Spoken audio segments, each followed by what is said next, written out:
having a well-deserved summer break. Today I'm going to be reading a book to you. The book is called 6 Dinners Sid, A Highland Adventure. This book is really special to me because I remember my mum reading this to me when I was younger before I went to bed. So we're going to have a little read and I hope you enjoy. Sid ate no fewer than 6 dinners a day. He wasn't called 6 Dinners Sid for nothing.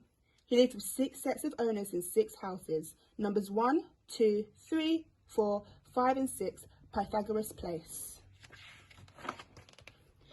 Apart from eating his 6 dinners, there was nothing Sid liked more than going in and out of his 6 houses. Most of them were fairly easy to get into. Others were a lot trickier, requiring a good deal of skill and agility. Sid's owners would watch in amazement as he leapt from one window sill to another like a nimble mountain goat. As for climbing, Sid was a natural and he could always get himself out of a tight spot.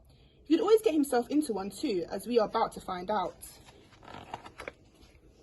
Like most people, every year Sid's owners went on holiday, but one year there was a problem. For some reason or another, everyone wanted to go at the same time. Who will feed Sid, they said. They couldn't send him to a cattery because at catteries, having 6 dinners wasn't allowed. The people working there were very strict about that sort of thing. So in the end, Sid's owners decided that they would all go on holiday together, taking Sid with them. And when the holiday time arrived, Sid was put into a travelling basket and taken to the station to catch the train. Sid had no idea where he was going, but he hoped it would be more or less like Pythagoras Place, which was funny because in one way it couldn't have been more like Pythagoras Place. And in another, it couldn't have been less. Sid's owners had rented 6 wooden cabins in the Scottish Highlands. It wasn't long before Sid soon felt right at home. Then he went into the forest to explore. He hadn't gone far when a voice in a tree said, "Halt! Who goes there?" "Sid," said Sid. "Well, hello, Sid," said the voice. And down from the tree jumped the biggest tabby cat Sid had ever seen. "My name's Jock," he said, "and this is my forest." Jock, who was a Scottish wildcat, offered to show Sid around.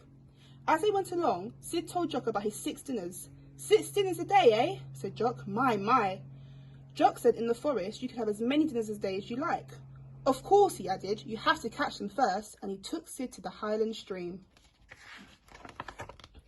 Swimming in the water was Sid's favourite food. Fish! Jock showed Sid how to flip one out with his paw, but instead of flipping the fish out of the water, Sid flipped himself right into it. Splash! So Jock took Sid down to the loch, and there, lying asleep in the pool, was a lobster.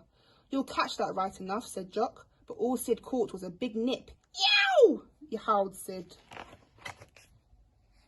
As if this wasn't bad enough, when Sid chased the rabbit, and the rabbit ran down a hole, so did Sid, and he got stuck.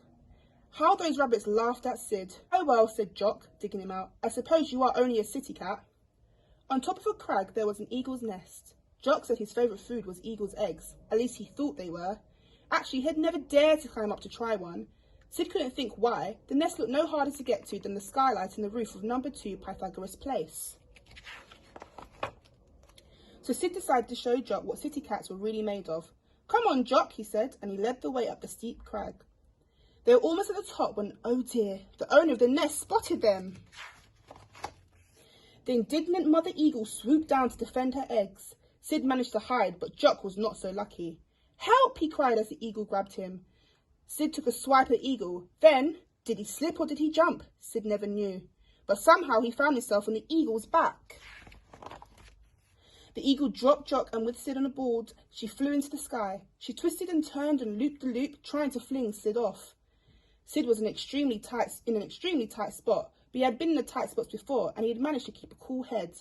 No matter how hard the eagle tried to fling him off, Sid hung on.